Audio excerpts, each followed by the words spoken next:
Pokemon Scarlet and Violet introduced the Paldea region. This was a great new addition to the Pokemon world, but truthfully, there are just way too many unanswered questions about the region, its history, its lore, its culture, the Pokemon within it, especially the legendaries. We really didn't get very many answers in the DLCs, but today what we're going to do is compile a bunch of new information that has come out over the last couple months, cut content, beta concepts, and officially confirmed new lore, and try to piece together some answers. Welcome back to Hidden Power. This is a Pokemon podcast. This episode's going to be fun. There's going to be a lot of theory crafting, and hopefully we can all find a little Generation 9 closure. My name is DustyGogoat. Today I'm also with the LumiosePost.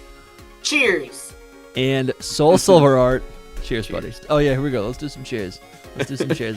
We have some stuff from the anime that I think is huge. Let's set up for the audience, for listeners. What are we talking about, and why are these so significant? We're talking about those old ruinous towers. You can't miss them. Go anywhere in Paldea. There's literally, I think, because I remember everybody counting them when the map came out.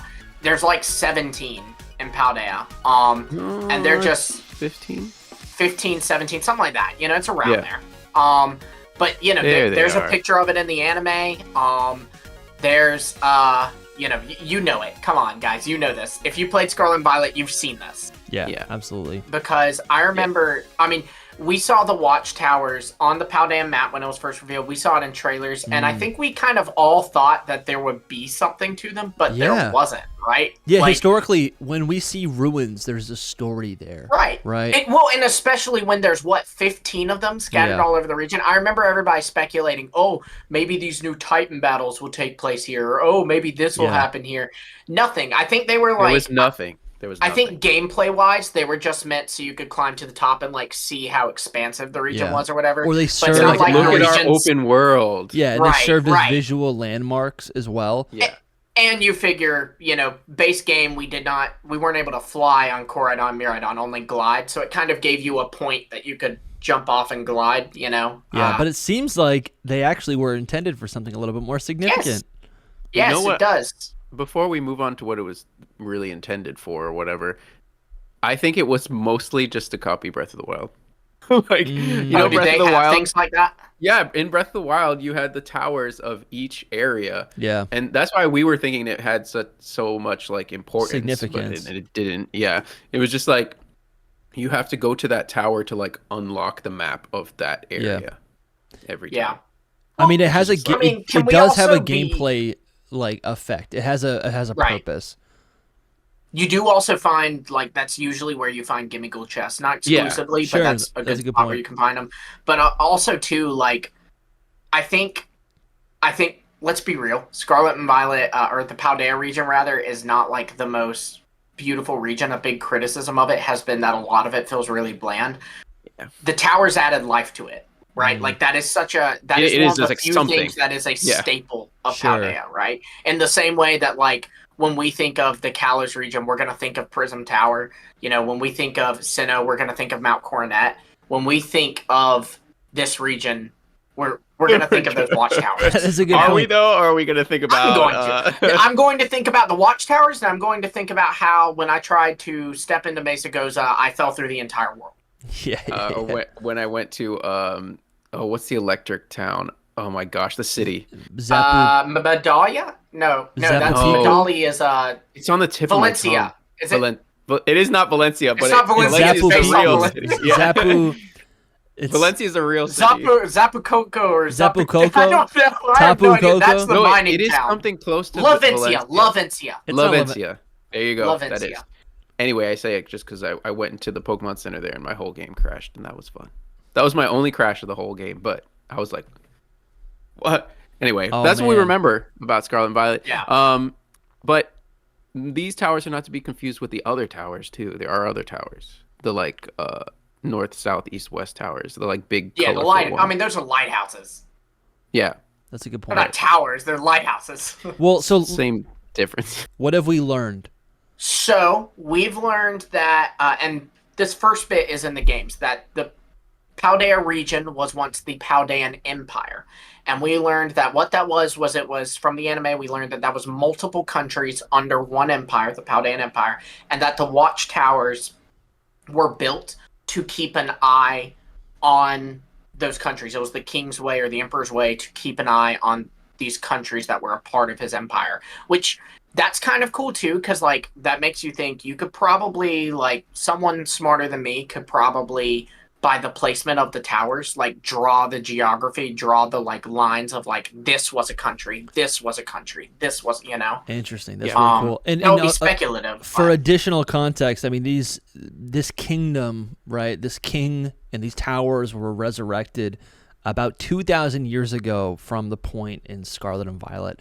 That's where the Paldean Empire, that's when it really began. That's also when an expedition in Area Zero first begun. Yeah, so it's 2,000 years ago was the Paldean Empire began to rule Paldea.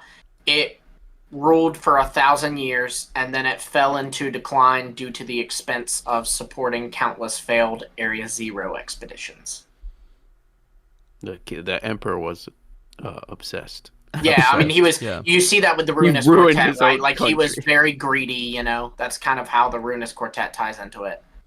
So this the whole like big deal behind it as well is that it shows that Game Freak. It is from Game Freak. This information came from the anime, but it's definitely from Game Freak, right? Because it is directly related to Spain and how their history went, and just like other countries in general. Like, countries were not unified like they are today. They were split into other little countries for long periods of time.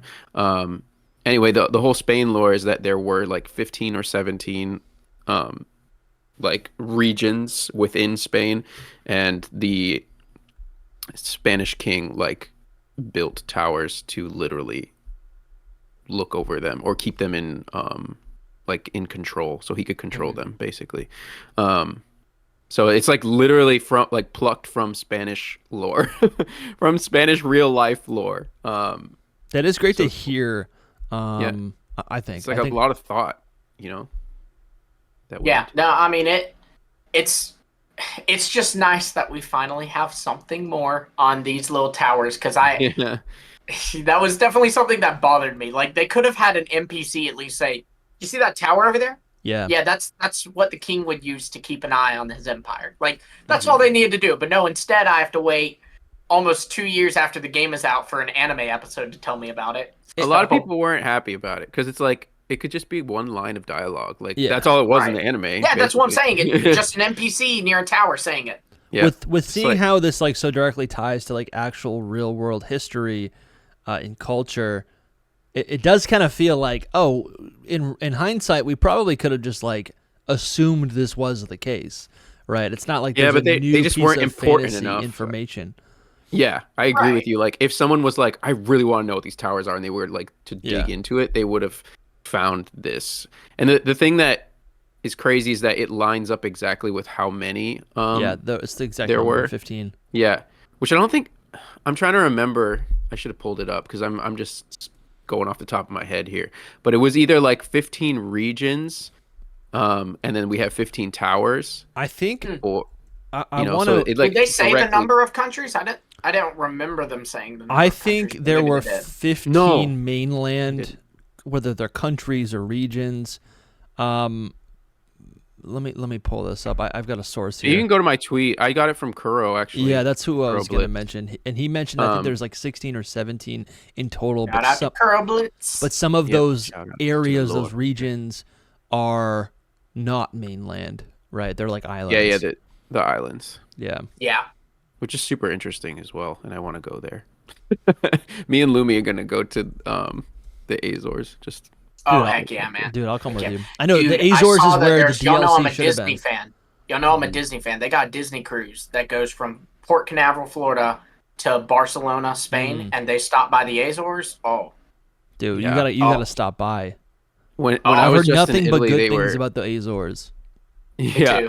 When I was just in Italy, they were like, I saw a bunch. It does rain a lot. They're like promoting it to be like, this is our Hawaii, you know? Oh yeah. Dude, it's so beautiful. It's so beautiful. I mean, we did a lot of speculation about the Azores. Yeah, I mean, that would have been awesome to have as the DLC, but nope. Instead, we got, as Steve refers to it, the dome. The dome. I mean, here's the thing: the Azores is a dome.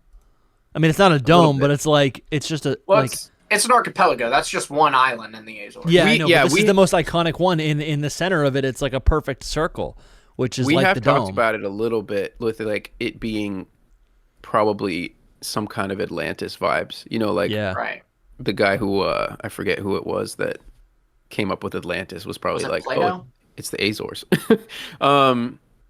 Yes, I think if my memory serves me well. It doesn't usually, but you know. Yeah, it was Plato. Well, it's interesting to see that we have a little bit more information about the watchtowers, because that is something that ties directly into like the overall history and lore of the Paldean region. So that is nice to see. I wonder if there's anything else that might get revealed to us in the future about these, not about the watchtowers, but about just the region itself. I think we have plenty more questions. Yeah, I think definitely there'll be more like little reveals like that. Also, I mean, we can go into everything that's been revealed over the past couple episodes, because there's been quite a bit. Oh yeah, it's been very heavy, and like I will say, obviously, like especially when we go into some of the other stuff they said, obviously there's a difference between like anime lore and game lore, for sure, of course, mm-hmm. But I think this one, like you said, Soul, this was very clearly like intended by Game Freak. Yeah, because it's like, for a second you're like, did they just make this up because Game Freak gave them nothing whatsoever? Like they gave us nothing. Yeah. But the number that correlates, like Dusty, if you go down to like the next tweets in the thread, it'll show like exactly how it correlates, and it's like, oh, this was almost 100% by Game Freak. You know, you can't say 100% because we don't really know, but the Spanish monarchy at the time trying to have control over all of the land in these regions, just like the Emperor of Paldea was trying to do here. Oh yeah, here we go. This is the map we were thinking about. Yeah, so there were 15 provinces, 15 towers in Paldea, and then 2 more in the Canary Islands and the Balearic Islands.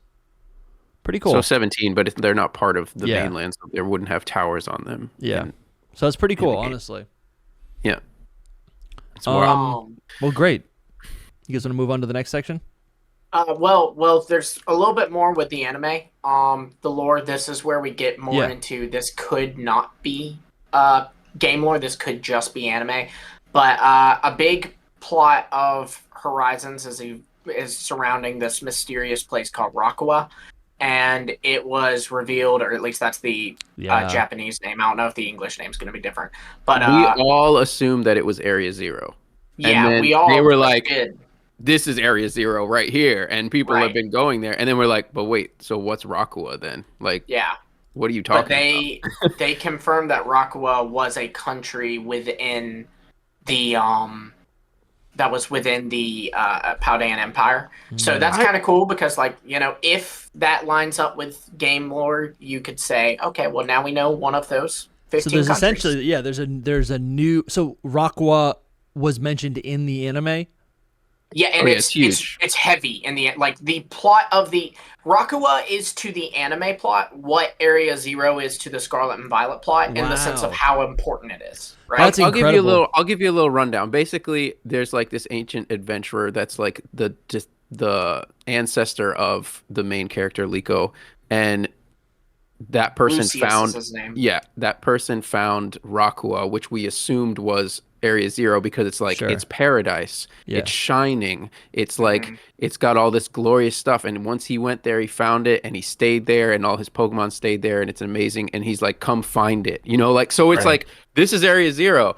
And also too, he had Terapagos, and we know Terapagos is from Area Zero, so people just kind of assumed, well, if he has a Terapagos, it's probably Have we Area seen Zero. Rakua?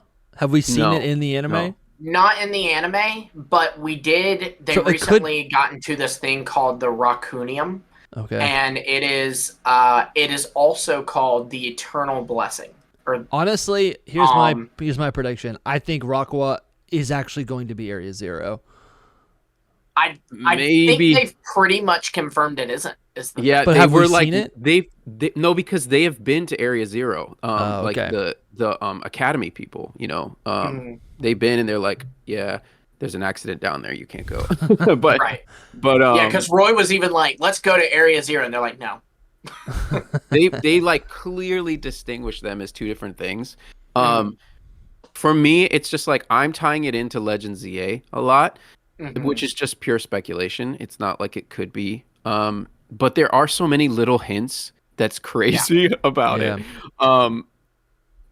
It could be something we see in the future, because one of the main things about Horizons now that has been revealed to us is the main villain has a Zygarde, a shiny Zygarde. Shiny Zygarde, yeah. Yeah, and you're just like, wait, why does he have a Zygarde? And we still have Terapagos, and then we have Rayquaza running around, and it's like some stuff's going on. Yeah. Well, and like there's also not only does Gibeon is the name of like the big villain. Not only does he have a Zygarde, but also to the Raccoonium that's from Rockwa. It's like this, I guess, like an ore or something. They haven't fully explained it, but like the villains are after it. And it's also called the Eternal Blessing. And you can easily tie that into Kalos lore, right? Because like it's supposed to grant like eternal life or whatever. Wow. And so you have Eternal Flower Floette. You have, the fact that AZ and this Floette are seemingly like immortal. It's wild that all these for 3,000 plus years. They're wild. Eternal. All of these connections we had relating Paldea to Kalos a year and a half ago that we thought were just totally debunked might actually mean something in the long run with the connections with Legend ZA. And look, Game Freak likes to hint at future games. I've always said that, like even in small ways, like the Rapid Strike and Single Strike Urshifu, you cannot convince me that was not a hint to strong style and agile style in Legends Arceus. Yeah. So like, little things like them having the kind of Kalos reference in the northeast part of Paldea, which is what would border Kalos. They had the trainers that use only Kalos dragons, and like they're clearly a unit. And then the French teacher is also very clearly Kalosian. I mean, there's endless hints. Teacher. There's literally designs from Kalos, like trainer designs and character items. In Paldea. So like, the hints are endless. Right. I mean, but this is like taking it to another level, because we don't know what's going to happen with the anime. The thing is, the anime and the games, like, they have to kind of run alongside each other a little bit. Yeah. Unless they decided to do something completely different. They won't like retcon each other. They'll just kind of do different things, but they never the anime never straight up like takes something the game says and goes, that's wrong, Yeah, sure. But it was so crazy to be like, he has a Zygarde, and we just got Legend ZA announced. Like, we're going, they're trying to connect something somehow here. And like, so the whole Rockwa thing, and now that we know that it's not really, it could be, there's two ways that it can go. All right. It could be just related to Paldea, or it could be like something we see in the future in Legends ZA in Kalos. I got to correct you, Lumi, on one thing.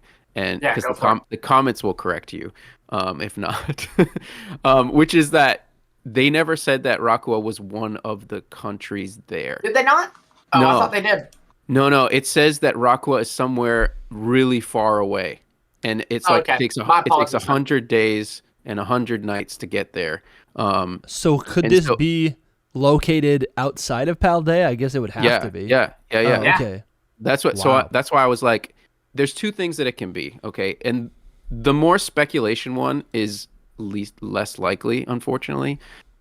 The one thing it could be, the speculation one, is that it could be in Kalos. It could be like literally somewhere near Lumiose that we get to see, like it's Rockwa or whatever, or it's like something. Maybe it's not related to the games, but the Raccoonium, or however you say it, could be related to Kalos lore. Justin, can you Google Raccoonium? How do you say Raccoonium? Google image it. Raccoonium, and you'll need to type Pokemon because it probably won't have any idea of Raccoonium Z. Raccoonium. So my bad. It's with an R. Okay. Tell me that isn't similar to the Anstar Sundial. Bruh, I mean, it looks like a Kyber crystal. So so a lot of another thing about the Raccoonium, I wanted to get into it a little bit, but I have this whole like Diancie theory going on, but it's like literally a pink stone. There's pink gems, and they say like the shining pink of Rakua, and they're like the whole pink mist is around, and then there's the pink in the logo of Legend ZA as well. It's like literally the word Pokemon is in this like pinkish color, which is almost the same. So it's just like, are they really gonna do like some crazy tie-in? I think if it's gonna happen, yeah, this current era we're in makes the most sense with how I think the fact that like the anime is being so bold to remove Ash Ketchum, right, which was just kind of a default character, and actually they're doing this like this limited series run of this new cast of characters, this whole new plot line. We're seeing that they're changing things up. We're not just going back to Unova because it just makes sense. They're saying, no, we're going to go to Kalos in this new style of game because not that it's not patterns. It's like they're orchestrating something here. So I think it seems that way. Yeah, it really does seem like that.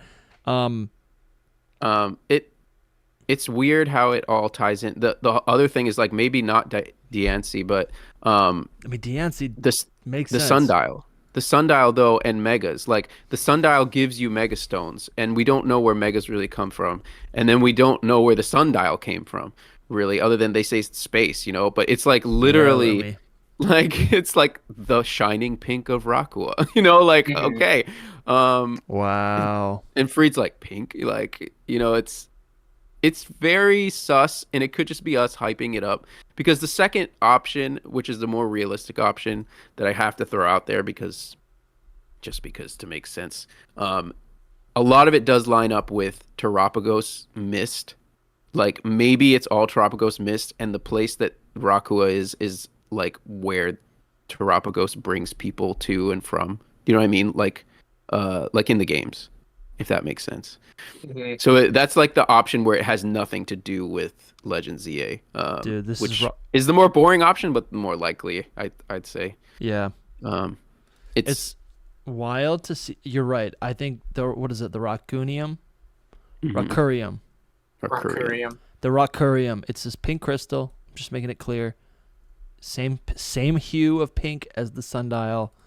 Same hue Which is of the pink. Same hue as Diancie.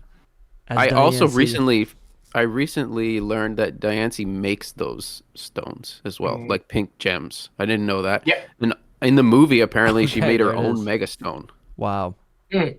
So, like, if this creature can make Mega Stones, it's like, are we tying into Megas in Horizons? I mean, it would make sense. Like, dude, this is honestly... You do also have a really neat detail that I liked was that... I didn't like this bit. There are some Pokemon that are like technically classified in the wrong Pokedex in Scarlet and Violet. Like, for example, Gouging Fire, Raging Bolt, those are Terapagos. They are in the Blueberry Academy Dex, but that is technically wrong because while it came out in that DLC, you find them in Area 0, so they should be a part of the Paldean Dex. Yeah. But interestingly enough, in Area 0, it's not in the base game. It's only in the DLC. When you go to the Underdepths, there are wild carbing there. And they're not anywhere in Paldea. They are only in the Underdepths, which can only be accessed in the DLC. It's that bottom part where there's the crystal tree and all. That's where you absolutely. Find yeah. There is one other connection to that too, which is these are like fan connections, but it's crazy. They're just maybe they're coincidences, maybe they're not. But Liko, the main character of Horizons, her whole family line, her mom, her grandma, and Lucius, the adventurer guy, they all have like blue hair. They're all blue stuff. Blue eyes and then too, yeah. Gibeon, the bad guy, who is like the opposite of them, has pink hair. And Diancie and Carbink, one of them's blue, and then the other one turns pink. And it's like there's like these weird connections that are like, okay, that's odd. Why did we do this? I don't know. I don't think they went that. What is the connection there? You're just saying that you see how it's just the imagery is just like people use image, like people do this all the time in like movies and shows and stuff. They use like lighting to hint at something down the road, right? Like this pink hue could be a hint towards that. Similar to how like I saw a lot of people talking about, like, in the recent, like, Captain America trailer, you see red hues throughout the trailer, and then right at the end of the trailer, you see the Red Hulk. Like, so they were clearly, like, hinting at it. Sure. That, you know, that's just a common trope in movies and shows. Yeah, it's film language. Right. This, honestly, I gotta watch the anime. This is honestly looking actually serious and cool and consequential. Yeah, it's like any anime where you get episodes that are just like kind of filler stuff where you're like, okay, whatever. But then there's the important ones are interesting. There's also a lot of speculation about this guy being like immortal, kind of like AZ, because like when Terapagos first sees Amethio, who is confirmed to be the grandson of Gibeon, that's a whole other thing. Kind of goes nuts.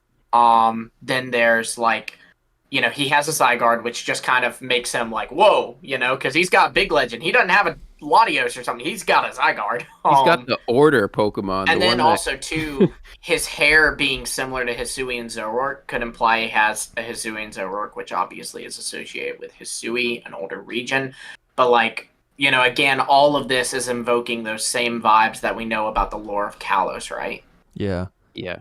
Is this something that you guys touched on? Connection. Is this something that you guys touched on? Like you were saying, Liko has blue hair. She's blue. She works with Terapagos. She's got a pendant that turns into Terapagos. You know what's interesting about that too? Is the Raccoonium, could that be like secretly hiding something? I guess we're saying it could be a piece of Diancie, right? That could be, but or something created by it. Yeah, it'd be interesting to see Diancie as like a bad guy, though.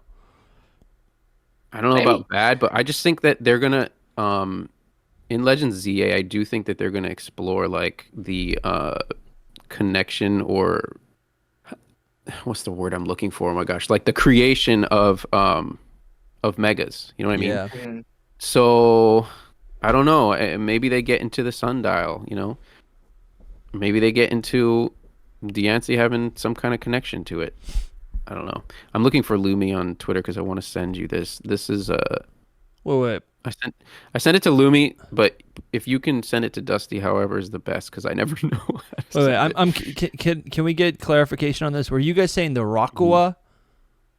Which in English is Lakwa. Which means, all right. It does mean water. All right. That's what I was going to ask you about, because we're saying Rakua, but it looks like Lakua is what it's supposed to be in English. That's the English name of it. And you guys are watching the Japanese? Yeah, it's just everybody. Well, it's also like pronunciation too. Like a lot of the times the la sound has more of a ra sound in, you know, Asian languages. Oh, okay. R and L are indistinguishable. So it's just like Liko and Rico. Sure. Like I was so confused. You guys kept saying Rakua, and then I'm looking at this and I'm like, oh, it's Dusty, Lakua. check your Twitter.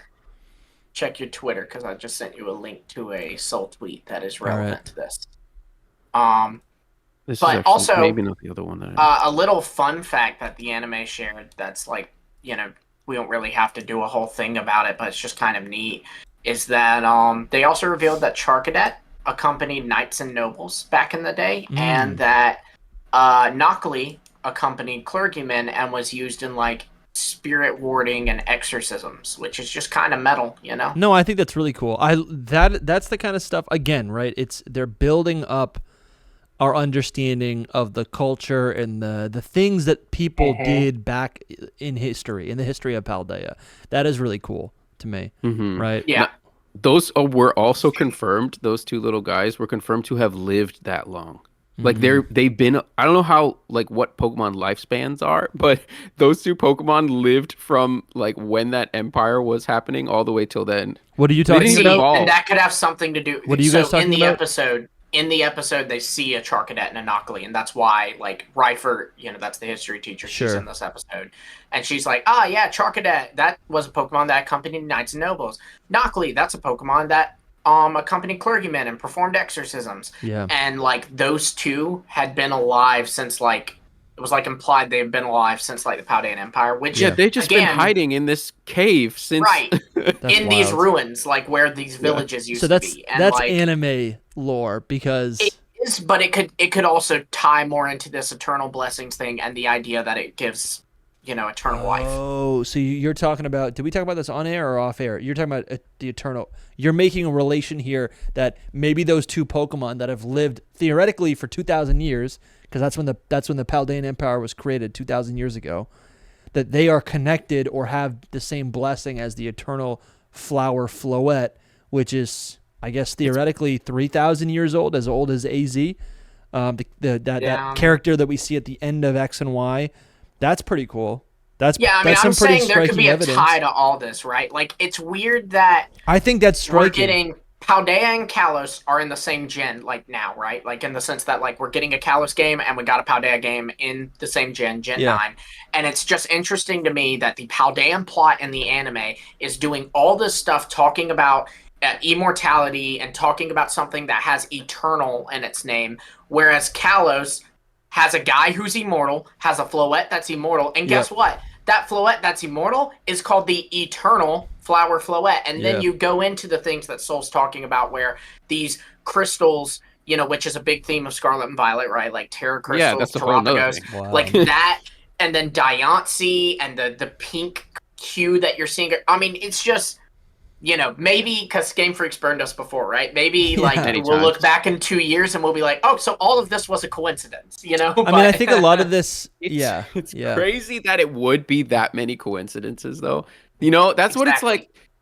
I don't know how they do it, but they make so many coincidences happen that you're just like, this is too many to like ignore. That's why I'd post it anyway because it's fun and that's what I do, but there's so many that you're like, maybe I should pay attention. And also, too, another thing, too, is like Horizons has the room to tackle this anime stuff or this stuff in the anime, rather, because it hasn't been done before. It's interesting to me that XY and XYZ, they did this Team Flare plot and all. They did not once touch AZ. They didn't even mention AZ at any point. They didn't mention the Floette. So, Horizons can adapt that plot, because it hasn't been done before. So that... Also, another thing about Horizons is it's a new take on the whole Pokemon anime, so they could be doing something completely new. Sure, it's a different. It could be like, we're gonna tie these in to the whole game. It's like, all right, and anything goes. No, I think that's a great way to end it, because it's like, yes, all these things are connecting, but as always, the anime is a separate, universe. It's a separate timeline. It's a separate canon than the video games. But it's cool, man. It's pretty compelling. I actually am tempted to watch the anime. I haven't really. It's been a year and a half, 2 years, whatever. Maybe it's only been a year. But I only care about it like when interest. I don't. I only care about it when it really connects to the games as well, and just like seeing the Pokemon, because I've liked a lot of other Pokemon. Like I didn't like Tinkatink that much, and now I'm like, Tinkatink's one of my favorite Pokemon. Because it's cool in the anime. That's how I was with like Inteleon. I like the anime, but I also, Horizons is just the thing that's so interesting. Like, I like the anime even when Ash was on. I was watching Journeys and all that. But the cool thing about Horizons is it's a lot more, I guess, experimental than the Ash anime was. Unexpected, like, it feels like, right? It's like something could happen that you're like... I've seen the Journeys episodes, and I'm like, everyone is self-contained, and I'm like, I know what's going to happen. Well, and and it has this big overarching plot, whereas I feel like the plot in the anime is usually like, Ash is taking on this league, or doing this, or doing that, and then if they want to adapt the evil team plot, they'll do like a little arc on it or something, or maybe they'll pop up every now and then. It'll be like 4 for episodes. Example, the Chairman Rose plot. So like the plot of Sword and Shield, that was adapted in 4 episodes in the Journeys anime, so it's cool to see Horizons not only kind of taking elements from the game, but they're not even like doing the same thing. Like, they're not going, oh, Sada and Tura are in Area Zero and look, we found a Koraidon. No, they're doing something completely different. And you don't see that. And it's wild. Like, they're establishing new lore, they're doing crazy stuff, and I love to see it. And we've been able to actually get some new information out of it, which is great, which recontextualizes our understanding of the game. So I'm really happy to see that. I got a good segue for you if you want.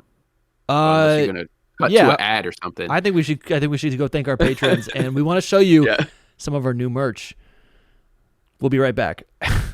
Okay, so we want to thank our members and patrons. We want to give a special shout out to our mythical tier members: Indiana Jenkins, Ryan, Candace Wendy's, Case, Cornet Highlander, Solely the Skeleton, and PokeKid. We want to give a extra special shout out to our Arceus tier members, Hayes and Young Smokey. And we want to give a Gigantamax size shout out to our Game Freak Inc. level tier members, Drogain and Bramtastic. Thank you all so much.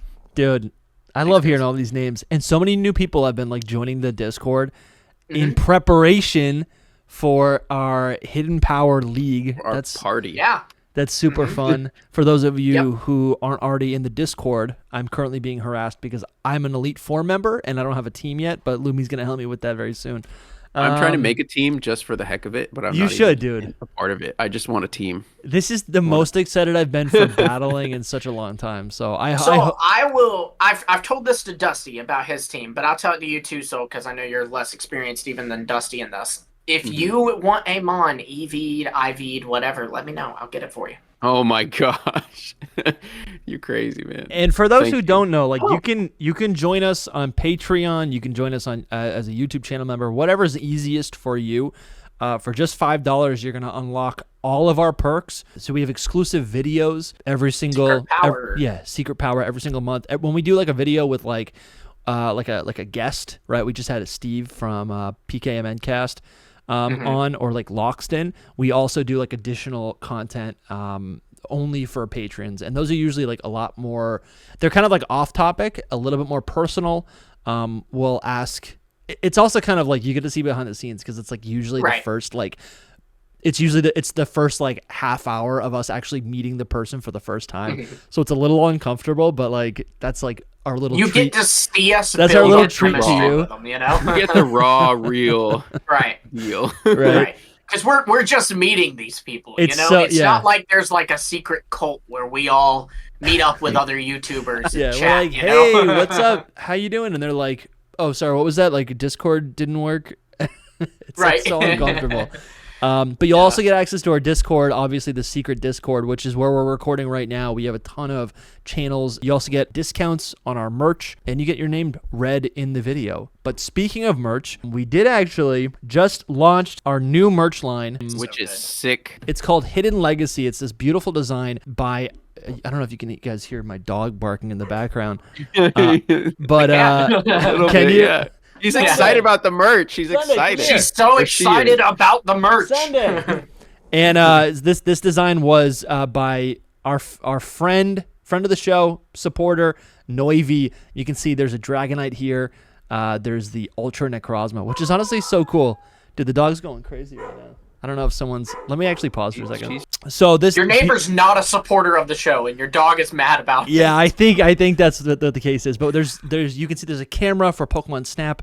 There's a Hydrapple there. That might be might be a Diplin. But it's Hydrapple. Anyways, there's a bunch of stuff here. This merch line's called Hidden Legacy. There's a bunch of references to the show. But a big part of the inspiration of this design was actually it's just like summer. It's like being on the coast in the summertime, right? So we've got pink skies. This is a beautiful pink color, golden sun. It also comes in sea green.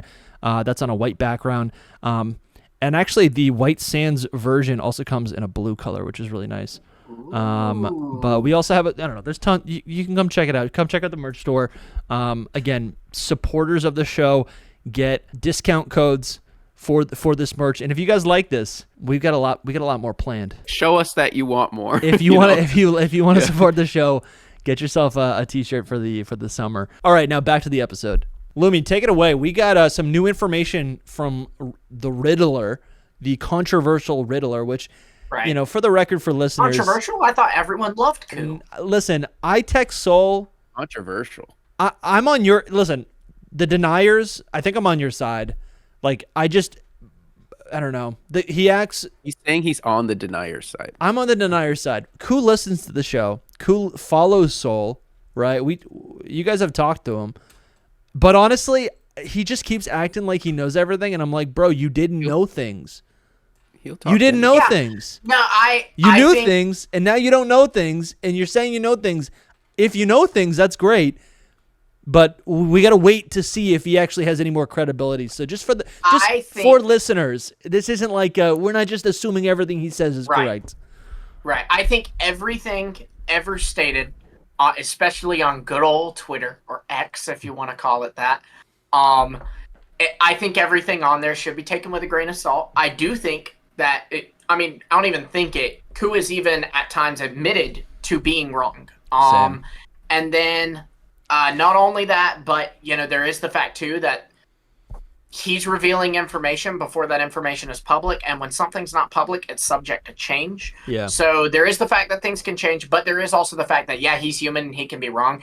I just think that he has been right so many times in the past that we cannot guaranteed say, oh, he's irrelevant now. Yeah, there's no credibility to him. I agree with you on that. But I also do agree that you can't say, oh, he said it, it's 100% true. I'm just trying to play devil's advocate for the audience, because I do think there's a large part of our audience who kind of has started to maybe write him off, and I just want to validate you. I think there's too good I don't want to validate.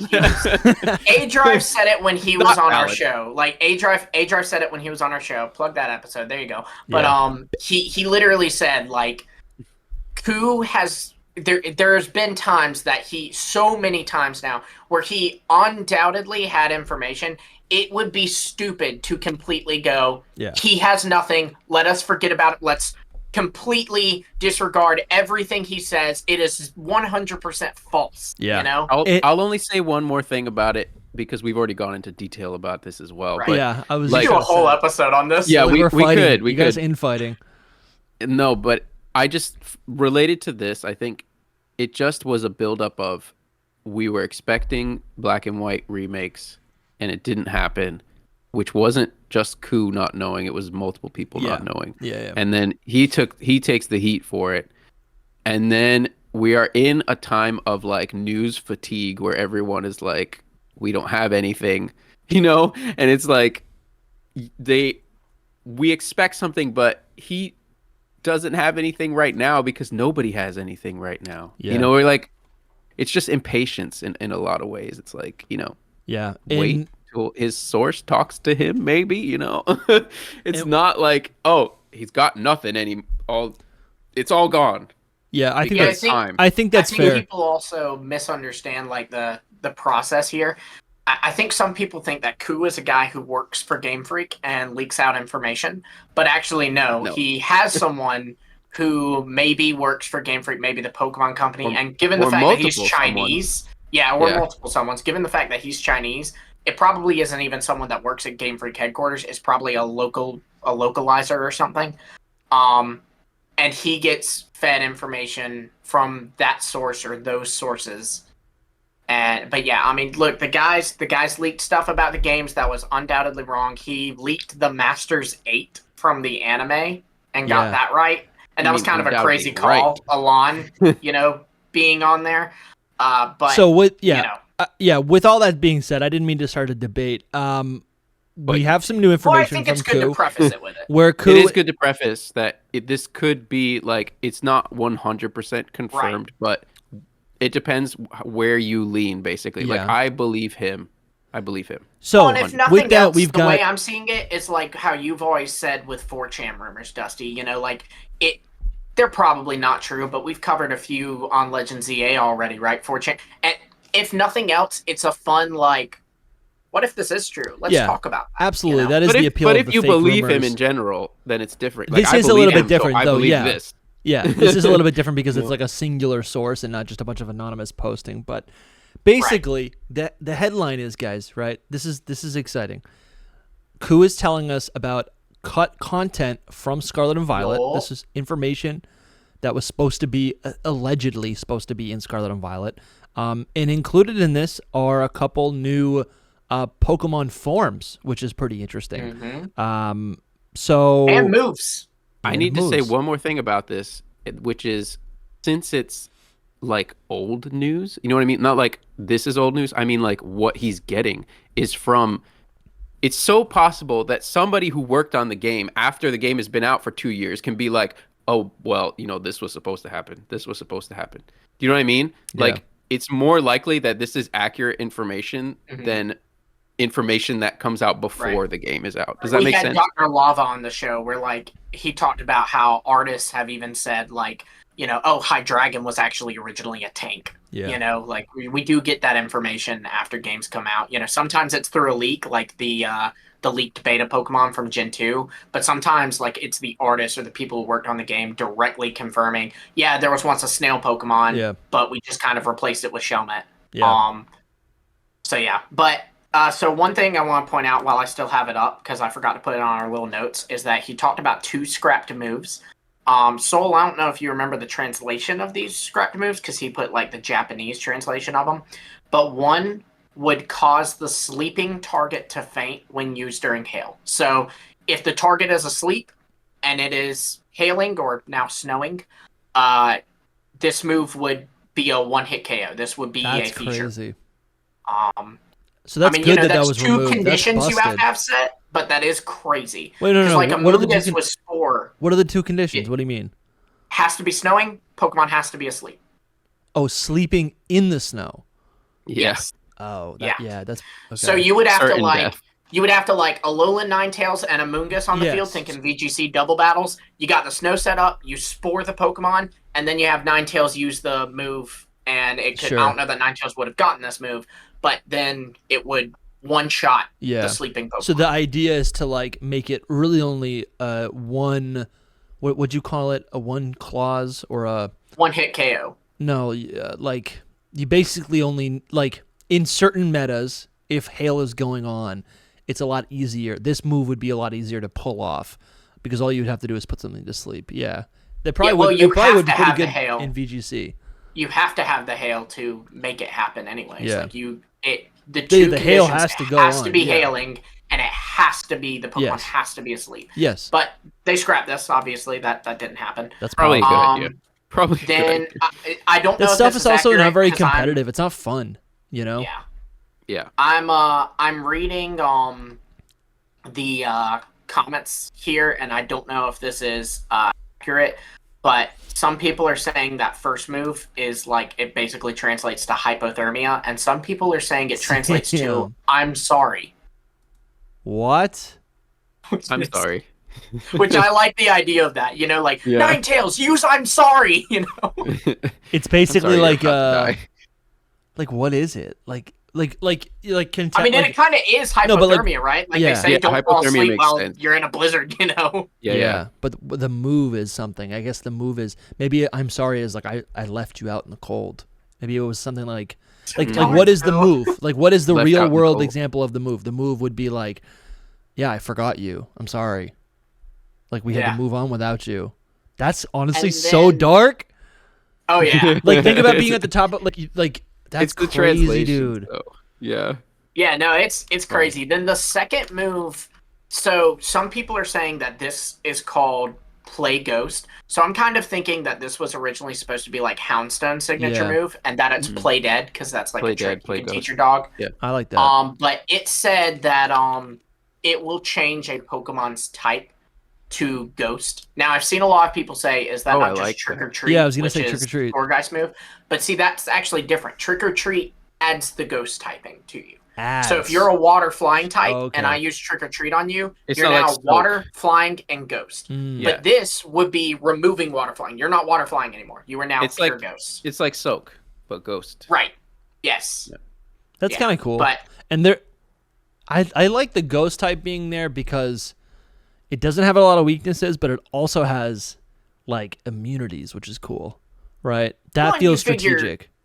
Like if this is Houndstone signature move, it's a Ghost type that gets this move, so it turns you into a Ghost. Then it uses Shadow Sneak on you. That's super effective. Okay, so it's more of an offensive thing.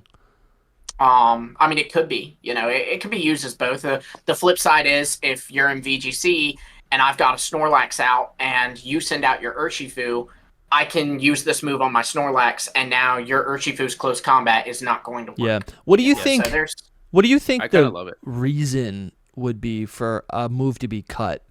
Like I could see it being too powerful, but what this was it play Ghost? Could be that it's doesn't sound that powerful. It doesn't sound that powerful. It could be that it was too similar to Trick or Treat, so they scrapped it. Sure. It could also be because sometimes like does it learn Trick or Treat? No, only the Gorgeist line gets Trick or Treat. Yeah. But which ironically is not in Scarlet and Violet. But it could. I imagine the first one was too broken. A guaranteed one-hit KO move. Even though there's like things that have to happen for you to do it, it's not that hard if I just use Ninetales, and that has an ability that automatically sets up Snow. Yeah. And then I use Spore, which is a 100% accurate sleep move. Yeah, that thing's gonna be the new Incineroar. Right. So that's not good. Something else I think about when we have new moves is I also like to think about how like if the new if that move gets added to the game where there needs to be Hail and Sleep and it's a one-hit KO. What also tends to happen is that down the line there's eventually new moves added that do that, but with different types or different combinations of whatever the status is. So if they do introduce that, it would have been very likely that they added one for like Sunny Day, right? And that one's called Sunburn, Heat Stroke. I mean, you say that, but sometimes they don't do that, right? Like we had Solar Beam, a move that activates in one turn during the sun for the longest time. We didn't get something like that for Rain until this gym with Electroshock. Yeah, true. But and then likewise we have Thunder, a move that becomes 100% accurate. I just think I think that's always really fun. I think that's always really fun. I agree. But okay, so we have two new moves. What else do we have? Well, I did want to say I think the second move could have honestly been scrapped, because if it was Houndstone's signature move, they came up with a signature move for Houndstone, and Last Respects, only it and Basque Legion get that. So they might have just decided, it doesn't need to. Yeah. But yeah, so then some more things were that VGC people like this. There was supposed to be a machine in the Indigo Disc, or a character in the Indigo Disc, that would make your speed IV 0, which is very, very good for Trick Room teams. Especially because like Enamorus, that's a Pokemon that would work really well on a Trick Room team, but you can only catch that in Legends Arceus, but you can't see IVs in Legends Arceus. So you have to catch that, send it over to Scarlet and Violet. If you didn't get your no good speed, you have to restart Legends Arceus, play through the entire game, recatch an Enamorus, send it over to Scarlet and Violet. Oh, that's not no good either. Restart Legends Arceus, play through, so that would have been handy. Yeah. Then this also is that was the too. Was that not the PK Hex feature thing that he was talking about? Yes, that was there was, some of y'all may remember, he rumored a PK Hex like feature, and that was it. It was something that would make your speed IVs go to 0, because there's nothing that will make an IV which is go a perfect 0. example of how people should think about when they read tweets or riddles. You know what I mean? Because you get information early on, and they say, whoever's giving it to you is like, oh, dude, this is like PK Hex. And then he's just like, oh, this is like PK Hex. And then when it comes out, it's not really like PK Hex. It's just what that person interpreted it to be, regurgitated in a different way. It's very telling of how it works in general. Yeah. I know something else about that, and I think that he mentions it in there, but that person was actually, and I've said this before in the podcast, the NPC was the guy's brother. What's the guy's name? Snackworth. Yeah. It was actually like he had a brother that would Speedsworth. do this. Yeah, something like that. Anyway. Mealsworth. Lunchworth. Who mentioned something like that in the comments? Cool. Yeah. Then we have here's some big boy stuff. Stuff I think most people will be interested in. So he confirmed one of these, but he said that there were supposed to be exclusive Terrestrial forms, like how Terapagos has an exclusive Terrestrial form. It changes appearance. Ogerpon, same thing. There was supposed to be that for some other Pokemon. The one he confirmed this was supposed to exist for was Pikachu. Yeah, this was a while ago, though, right? There's a whole story to this, because I had heard about this a long time ago. It was when you guys probably heard us talking about this on the podcast. Right. Yeah. Is when Scarlet and Violet first dropped, like December. So like a month after, I had already heard like there's a Terrestrial form for Pikachu, and like Terrestrial forms are coming, And so like that was the whole thing, and then it came out in that one 4chan leak as well. That was completely accurate, that whole leak. Yeah. Other than that. So it's like, well, other than that and the Switch 2 dropping that December. Yeah, well, both things are explainable in a lot of ways because the Switch 2 has been delayed. We saw it get actually delayed, and now that was just another delay. And then this was cut. So we think that there were multiple terrestrial forms, but Ku, the only one that he's ever like really fully hinted at was a Pikachu one. Yeah. But I do think it is important to note that this one I would say is accurate because not only did Ku say it, but which is a source that I personally trust. If you don't, that's fine. But also there was a leak that came out before the reveal of the DLC for Scarlet and Violet, and it straight up said the DLC is called the Hidden Treasure Varia Zero, and it explained these things about it said things about the DLC that proved that this is a legit leak. This is not just some random moron posting, whatever came to his head on 4chan. This is a guy who had inside information, and he mentioned their terrestrial forms are going to be a thing. He also interestingly mentioned that there was going to be like a patch where the game would run better on the Switch 2 that would come out. That was the same guy, That was the same guy. Yeah, that's the same guy. That's what I'm saying. Apparently, but yeah, same guy. So I definitely believe it. But yeah, I do too. What Pokemon do you think would have gotten a terrestrial form? Because I think a lot of the two terrestrial forms that we see, yeah, definitely Charizard. The two terrestrial forms that we do see, I guess there's technically 4 for Ogerpon, right? They really are just like, it's like the base. They remind me of some of the Gigantamax Pokemon where it's like the Pokemon doesn't really change. It's like the item or something changes around them.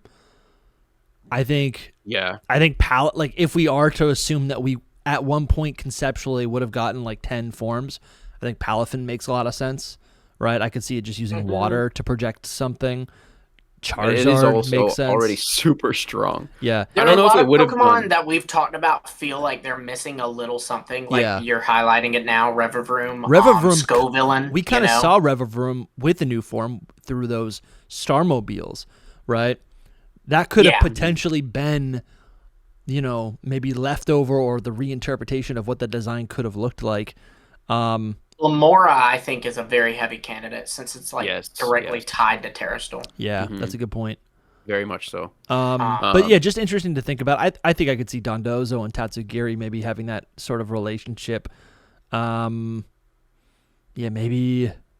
Golden Go. Yeah, Golden Go definitely. Surf. We saw a really cool design on Twitter recently where Golden Go was actually maybe it was a Gigantamax form. It was a G-Max form where Golden Go was like surfing a huge tidal wave of coins. I love that. Can I use this moment to make a PSA that Golden Go cannot learn surf? And I think that is the stupidest thing ever. So stupid. It's typical though. It's literally what Game Freak would do. Yeah. Its name in Japanese is Surf Go. It needs to learn it. This is just has to. Yeah, that's crazy. Remember, hey, Gen 1, Charizard couldn't learn fly. Yeah, Charizard couldn't learn fly in Gen 1? Yeah. I did not know that. That's wild. Back in my day, some Pokemon, kids have it so easy now. Stuff, but Spearow can, Dojo can. But it's interesting to think about what designs we could have gotten. I don't think I'm a huge fan of the Terrestrial. What are they called? The T-Max? Oh. The T-Max. Spidops Terrestrialization forms. In Pokemon Home, Spidops is listed to have like an alternate form that was scrapped. Where is this from? Spidops could have been. This is from Pokemon Home, like the data of Pokemon Home. Mm-hmm. So, I don't know if that was explained. Maybe Spidops. That was explained away, maybe. Like there was some kind of thing that they found that was like, oh, this is why he had a cut form. I could see it though. But I don't. I always just am like, yeah, maybe. You're like, I'd like it. A Terrastal form. You're like, I'd like it, but I'm not getting. Well, that's what I'm saying. Let's be real. Spidops ain't getting anything. Right. I don't know. Well, I think the fact that he's so like, and I don't mean in design. I just mean like in terms of the love he was given. It's very bland. Like he was neglected with his stats. He was kind of neglected with his typing. It's an Ariados. He's very like he feels like Game Freak's like ugly stepchild. We're not getting like, Mega Ariados Z. Right. Like at least Ariados has a poison typing snagged onto it. Spidops, they're like pure bug. We won't even give you the decency of giving you like the normal typing with that. Oh my god. So it just makes sense to be a Terrestrial candidate, coupled with the fact that Home says he has another form. That would be cool. I'm still a big believer in if these were real cut forms, like especially something like Spidops and Kalos and Paldea maybe being next to each other, I could see them like getting megas or yeah. So what else did we get from Ku? I will say so then before you move on, Lumi, he also did say he mentioned the Pikachu Terrastal form, but he did say that there were more that were cut that were never he didn't know about, but he knew that there were more. Yeah. So right. There were more. He seemed to imply that he actually saw the Pikachu form. Yeah. And correct me if I'm wrong, didn't he say the reason they cut him was because like it was causing like bugs in the game? Yeah. Mm-hmm. Mm-hmm. Yep. So the T-Maxes are basically like connected to the crown or whatever. What am I saying? T-Max? What did I say? You said T-Max. I'm confused by that. I like the term. Sorry, the terrestrialization. They're not called anything. They don't exist. Pokemon. They're called terrestrial states, technically. Sure. So I'm like, okay, if Pikachu got a new form, what would it be? Would it be the flying Pikachu that we see in the beginning of Pokemon? No, it was surfing. He seemed to imply it was surfing. Oh yeah, surfing. It was surfing. Because we got the flying one for the regular Terrastal. Yeah. You know, like the one that was released with the game. But like, what would it even look like? He was surfing. He would have a surfboard. Yeah. Maybe he become like Fat Pikachu again. You know, the Indigo like board. That was the DLC we didn't get that we needed. The Indigo board. The Indigo board, and I will never forgive Game Freak for that. Real quick to touch on Charizard, there is a lot of I know I jokingly said Charizard, but like I actually, for one, not only is he's actually a candidate. He got 2 megas and he got a Gigantamax form. Game Freak loves Charizard, but also they had the whole. He's Dark Terra type in the anime. He's Dark Terra type in the Darkness Ablaze and the Paldean Fate set. They clearly were doing something with the Dark Charizard. Could have been a callback to the Delta Species card, but it could have also been just like the Surfing Pikachu was a callback to Surfing Pikachu and also was going to become his Terrastal form.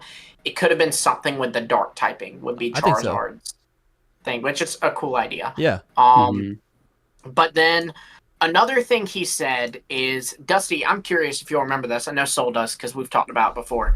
But do you remember when the paradoxes were first leaked by a lovely gentleman named Kaka? I do remember this. 2022. Do you remember that Ku said that this was the like new take on Mega Evolution? He said it was like a new concept like Mega Evolution. Do you remember that being said, Dusty? I mean, no, but it sounds right. That was like the thing. Like he said, like, because people said, is Mega Evolution returning in Scarlet and Violet? And he said, there's a new concept. And so people were like, oh, they're like recontextualizing Megas. Sure. Well, he clarified that what it was that, so the way Mega Evolution works is that when I Mega Evolve Lucario, he doesn't just get like a stat boost. Like his attack doesn't just go up. It literally changes the Pokemon's base stats. And he said the paradoxes were supposed to have this, where when the paradoxes were in the sun or in the electric terrain, they were actually, their base stats would actually change. That's cool. Well, they couldn't get this working for one reason or another. And so they ended up recontextualizing this into the whole booster energy thing, where basically the Pokemon gets a stat boost to its highest stat. Yeah. But not a base stat change. But it was originally supposed to be a base stat change like Mega Evolution. That would have been way cooler, I think. It would have. Yeah, it would have been something that made them stand out. Yeah. Might have made Fluttermane a little more scary. That's true. We don't need that. That could be an explainer, though, as to why... Like, see, the thing with the Paradox stats is they're spread in a way where, like, it was very intentionally done to make them broken, right? Yeah. And so that could be why that happened, is when they couldn't get this Mega Evolution-ish feature working, they went, okay, well, let's just redo their base stats and make them, like, just these monsters, you know? Mm-hmm. But then the last thing, which is a lore thing, and it's my segue from an anime. It's the segue from the anime. Ryfort. Yeah, go for it. She was in the anime in that episode that we were just talking about. Mm-hmm. And I was hoping that she would take on some of these cut things about her lore and personality, but she didn't. Anyway, but you can tell the people. And, tell the people. So Ryfort was originally supposed to be evil. She was an international criminal And there was even going to be like a bit of a subplot where Clavel was going to kind of tell you he doesn't trust her and to keep your eye on her. Interestingly, in the games, she uses a Zoroark. In the anime, that is depicted as like her partner. Zoroark is a Pokemon that is not only like cunning, but also literally disguises itself. It's deceptive. If she's an international criminal, that's literally what she's doing, right? She's disguising herself as, oh, I'm Reifert, the history teacher. She also has Reifert, the international criminal who murdered several people or something. You know? Reifert is hiding. The theory goes Reifert is hiding her identity the same way that Zoroark would, and they also kind of have the. Right. I never noticed it, but she's got this like unkept like hair. You know, her hair is all messy, just like Zoroark. Actually, a lot of her Pokemon have to do. I didn't even know she had a Scizor. That's pretty based, but she's got a cool team. You're an easy man to please, Dusty. It's a good Put a Pokemon. Scizor on your team, and he's like, "Oh yeah, that's awesome. That's all it needs is a." He also has a Luminion. She also has a Luminion. He also has a Luminion. S tier. Luminion. Correct me if I'm wrong. They're like said to actually be kind of violent, right? Yeah, I think so. I think you're right. In the back of my mind. Gengar also too. Oh yeah, that's a. If she had a Malamar, that would have just done it. Yeah. Well, you know what? She might. Oh, dude, she does. She does. Oh, she does. In the League Club. Because I was just about to say Malamar was added in the DLC.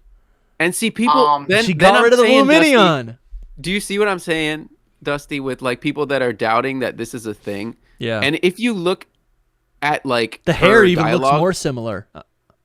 Yeah. Between if you look Malamar at her dialogue, and Reifort, yeah. I did like a whole thread on it back in the day. Whenever this first, actually, I think it was before this dropped, but it was just like, she's evil, bro. She wants you to like find the ruinous quartet or whatever, the treasure of ruin, and for her own gain, she wants to like use them. I love that she has all of these hints to other Pokemon and legendary and mythical Pokemon in her art. She's got a Tapu Koko bracelet, a Lunala belt, belt buckle, an Articuno necklace, and a a Marshadow hair clip. She's really into the dark arts here. That's what I'm thinking. She's a witch. Yeah, pretty much. I'm gonna try to pull it up. But basically there was also who said something about what was his name? Jack's he's like supposed to have something going on with her. And then there's this screenshot or like a piece of dialogue in the League Academy thing where they like talk, and it's something real sketchy, and I can't remember what it said, so I'm trying to look it up. But they said she says, "Hey Jacques, will you help me with this ritual? It requires a human subject." Like she says sacrifice, but then she stops herself as like human subject, and Jacques like, "Yeah, sure, that sounds fun." So the implication is that after the events of Scarlet and Violet, Reifert murders Jacques. Oh my god. It would have just been so cool to have her as like a secret villain for like the whole time. It would have been cool. Okay, so here's the full coup quote, and I'll read some of his comments too. He said, "Let's talk about some interesting stuff. Reifert is actually an international criminal in the settings. She also got a side quest during the DLC development, but almost nothing was implemented into the final game. Clavel only knows that she's sus, but doesn't know her actual identity, implying she's hiding her identity, again, like Zoroark. Maybe he would ask the player to keep an eye on her. This person said, sounds like something worse than illegal excavation and artifact trafficking. And Ku said, and there's a male NPC related to her plot, but this was scrapped later. This is not too dissimilar from what we see in Gen 1. I know there's a lot, like, depending on where the characters show up, whether it's the anime or the manga or the games, the same characters will have different backstories or affiliations. I know in the manga, Sabrina, Blaine, maybe Koga as well, Lieutenant Surge were all associated with Team Rocket, right? And in Gen 1, that's the most evil. But so I think it makes sense that like all the gym leaders and Elite Four members pretty much were they're all like devil worshippers. Right. Like I think they crucify the Unova gym leaders. Team Plasma crucifies the Unova gym leaders. That's like an actual listen, there is a panel, you can look it up of the manga where they're all on crosses. Yeah, where the inspiration for Team Plasma came from. Right. She says, it just so happens that I need an adult male as a sacrifice. She cuts off and she says, I mean, assistant, can you help me out? Right. So it is canon that Jock, because Jock agrees to it, it is canon that Jock is murdered after the events of Scarlet and Violet. Oh my god. I'm reading her other dialogue because there's some intense stuff when you're doing the this is not scrap, by the way. What Soul's reading is not scrap. This is in the game. Yeah, the Treasures of Ruin plot or whatever side quest. She says some crazy things, and when you complete it, you get the TM nasty plot. Like that's what you get for doing it. You get a nasty plot. She has a nasty plot. Yeah. We got one more thing from Koo. Did say that we actually have a thing that I had forgotten but just saw on his Twitter. Yeah. Seasons were supposed to be in Scarlet and Violet. Dude, that's huge. Yeah. That's something that I knew as well. This isn't even on my worksheet. From way back in the day. You can kind of see that with Deerling being in the game, but instead they kind of just redid it with like now in the autumn-ish area you can find. I don't think Deerling is is evidence.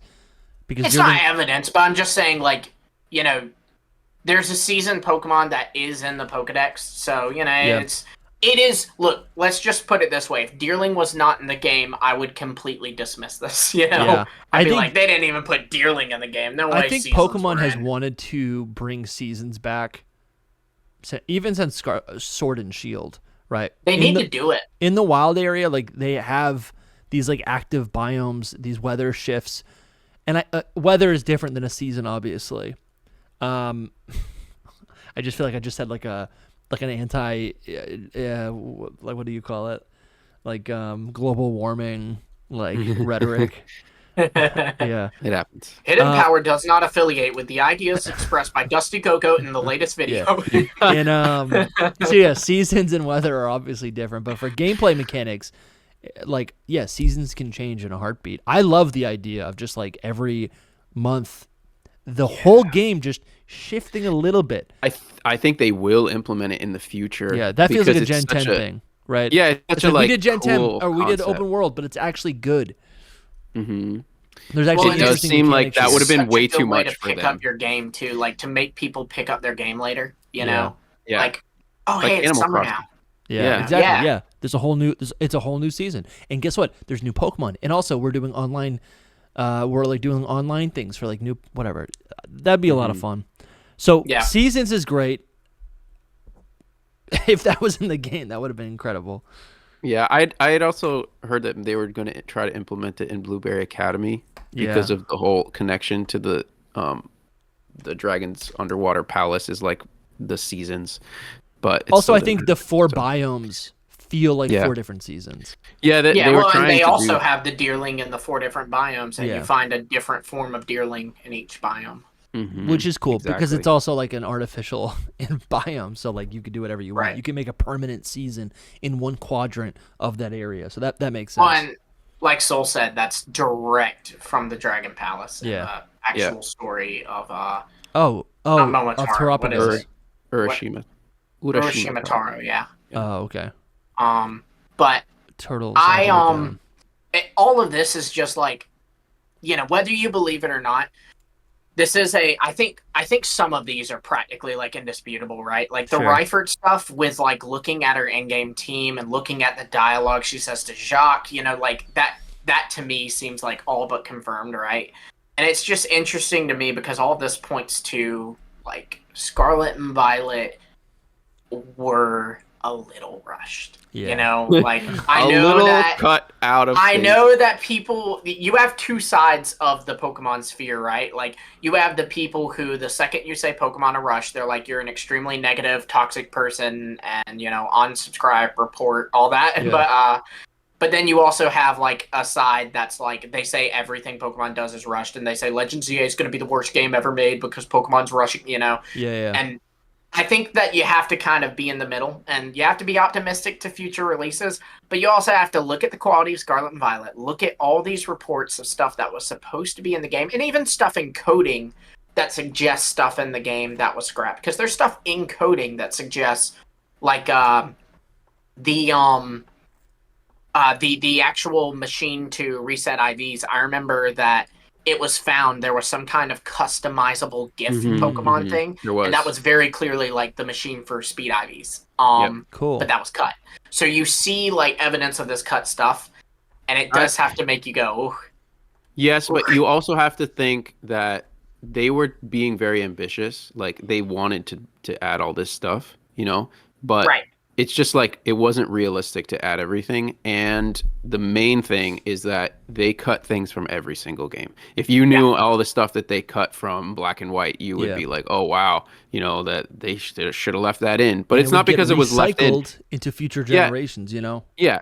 It's not that it wasn't left in either. This is just a little piece of data that shows that they had begun trying to put it in or trying to do something. You know what I mean? Some things might have been completely cut, but it's not that they had finished it and that's why it was, and then they just took it out after they finished it. It was like in process, and then they probably cut it because they were like, we can't finish this. And it's something that it happens with movies still too. It's like the raw cut of a movie is like 4 hours of all the stuff that they cut out of it. What happens is like, as creatives, when you're creating something, you have so many ideas for something, but there comes a time, and we see this with Pokemon, where it's like you just need to finish the product, right? You gotta thin it out. You gotta thin it out, make it work, consumption, and finish it, right? Because you have a deadline, because you have an empire, a Pokemon empire to run, right? And all of your little subordinates, they all complain. Yeah. And it all gets cut.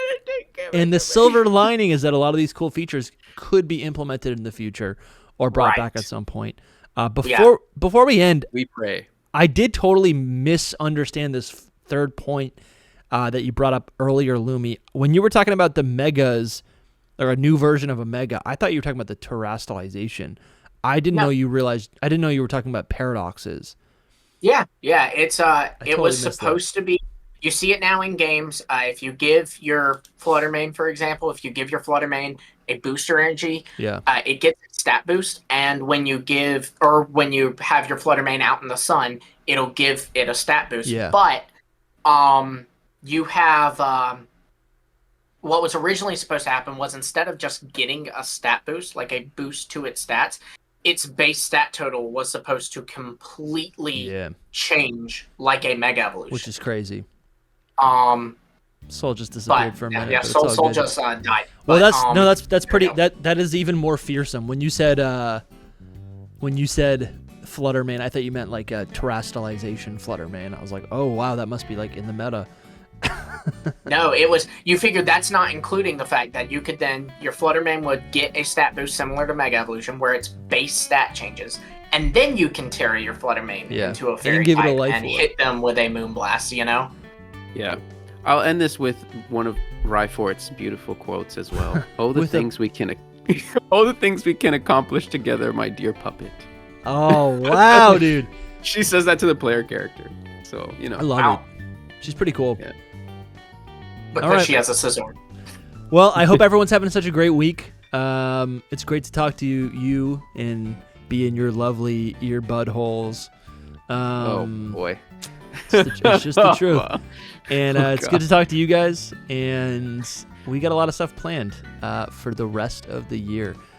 So if you like this episode, if you want to learn more, if you want to stay up to date with the latest Pokemon lore, news, analysis, and theories, subscribe to Hidden Power Podcast wherever you listen to podcasts, and you can leave us a rating too.